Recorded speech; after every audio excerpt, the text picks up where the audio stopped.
बच्चों, इस वीडियो में आज हम लोग भीष्म प्रतिज्ञा के बारे में पढ़ेंगे। तेजस्वी पुत्र को पाकर राजा शांतनु खुशी खुशी राजमहल लौटे। 4 वर्षों के पश्चात एक दिन राजा शांतनु यमुना नदी तट पर घूमने गए, जहां उन्होंने एक सुंदर रूपवती कन्या को देखा। वह कन्या निषाद राज की पुत्री सत्यवती थी। राजा शांतनु उसे देखते ही उस पर मोहित हो गए और उनके मन में उस सुंदरी को अपनी पत्नी बनाने की इच्छा प्रबल हो उठी। उन्होंने सत्यवती से प्रेम याचना की। राजा की बात सुनकर सत्यवती बोली, मेरे पिता मलाहों के सरदार हैं, पहले आप उनकी अनुमति ले ले। यदि वे अनुमति दे देंगे तो मैं आपकी पत्नी बनने को तैयार हूँ। राजा शांतनु ने जब विवाह का प्रस्ताव सत्यवती के पिता केवटराज के पास रखा, तब केवटराज ने कहा कि मेरी एक शर्त है, क्या आप मेरी शर्त मानेंगे? अगर आप मेरी शर्त मानेंगे तब मैं अपनी पुत्री का हाथ आपके हाथों में देने को तैयार हूँ। राजा शांतनु ने कहा, जो मांगोगे दूंगा, यदि वह मेरे लिए अनुचित न होगा। केवटराज ने कहा कि आपके बाद हस्तिनापुर के राज सिंहासन पर मेरी पुत्री का पुत्र बैठेगा।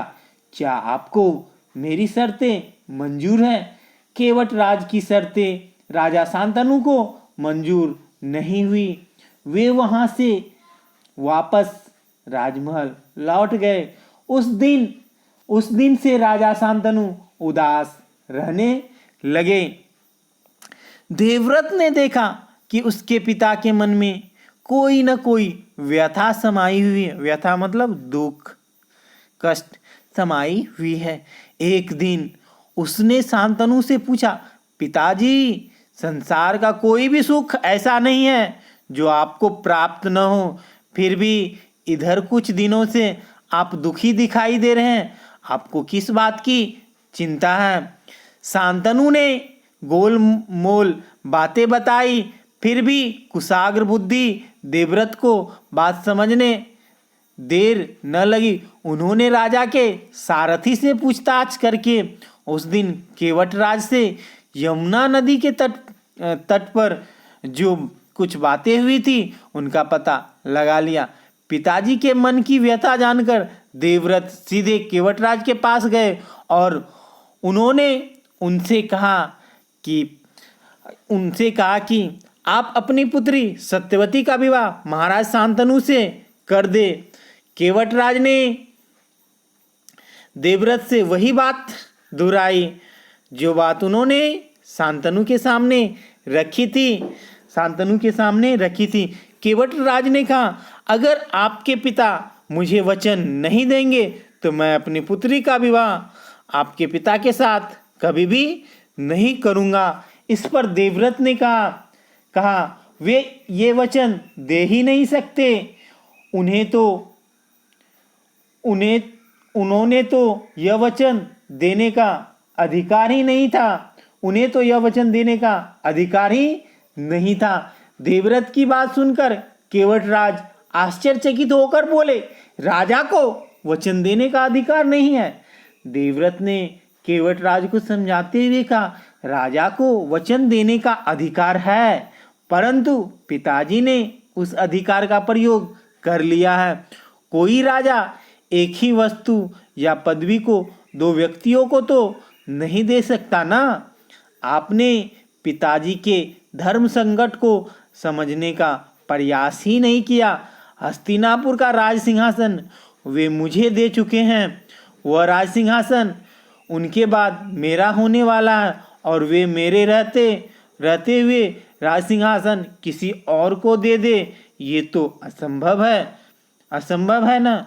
यह तो घोर अन्याय हो जाएगा। हाँ, यदि मैं चाहूँ तो वह राज सिंहासन किसी और को दे सकता हूँ। इसलिए मैं गंगापुत्र देवव्रत आपको वचन देता हूँ कि मैं राज का लोभ नहीं करूँगा। महाराज शांतनु और माता सत्यवती का ज्येष्ठ पुत्री मेरे पिता के बाद हस्तिनापुर की राजगद्दी पर बैठेगा। इस वचन को सुनकर भी केवटराज संतुष्ट न हुए। उन्होंने देवव्रत से कहा कि जिस प्रकार महाराज को आपकी ओर से वचन देने का अधिकार नहीं था, उसी प्रकार आपको भी अपने वंशज की ओर से वचन देने का अधिकार नहीं है। भविष्य में यदि आपके पुत्र ने राज सिंहासन छीनने का प्रयत्न किया तब क्या होगा। केवटराज की बातें ध्यानपूर्वक सुनने के बाद देवव्रत ने कहा, आपकी ये आशंकाएं गलत नहीं है।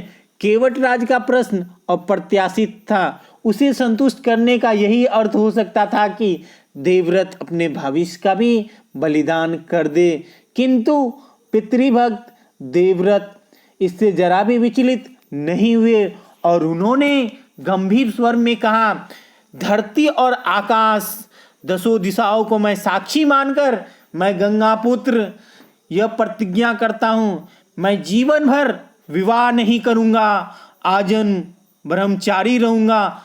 मेरी संतान ही ना होगी जो राजगद्दी के लिए युद्ध छेड़ेगी। अब तो आप संतुष्ट हैं। किसी को आशा न थी कि देवव्रत ऐसी कठोर प्रतिज्ञा करेंगे।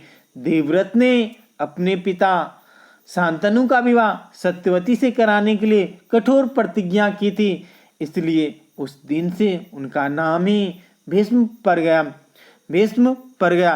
केवटराज ने खुशी खुशी अपनी पुत्री को देवव्रत के साथ विदा की। देवव्रत जब सत्यवती को लाकर अपने पिता शांतनु को सौंपते हैं तो शांतनु की खुशी का ठिकाना नहीं रहता। शांतनु प्रसन्न होकर देवव्रत से कहते हैं, हे पुत्र, तूने पितृभक्ति के वशीभूत होकर ऐसी कठिन प्रतिज्ञा की है जो न आज तक किसी ने की है और न भविष्य में कोई करेगा। तेरी इस पितृभक्ति से प्रसन्न होकर मैं तुझे इच्छा मृत्यु का वरदान देता हूँ। तेरी मृत्यु तेरी इच्छा से ही होगी। तेरी इस प्रकार की प्रतिज्ञा करने के कारण तू भीष्म कहलाएगा और तेरी प्रतिज्ञा भीष्म प्रतिज्ञा के नाम से सदैव विख्यात रहेगी। बच्चों, आज का पाठ हम लोग का पूरा हो गया। धन्यवाद।